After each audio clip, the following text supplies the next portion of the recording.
Halo. Oya wewe familia. Inakuaje? Mbona upo kimya sana ndugu yangu? Nipo kimya? Unataka nipige kelele? Nimekuwa redio. Wewe nenda kwenye pointi bwana. Basi tuachane na hayo. Familia, nina jambo la msingi hapa nataka nikufahamishe. Familia, mimi mwenzako bwana nimepata mchumba.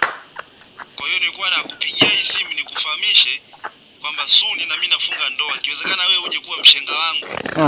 Sasa Kimwaga, upo tayari au unakurupuka tu? Wewe mimi mtu mzima wewe, napokuambia kitu na maanisha. Haya, kabla ya yote kwanza naomba uniombe msamaha. Nikuombe msamaha kwa lipi?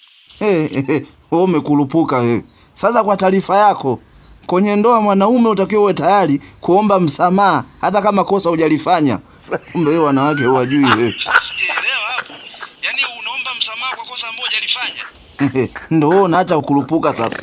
Fanya kazi kwanza ujipange. Mshenzini. Kimwaga bwana. Unafikiri ndoa ni kama kamba. Unafunga funga.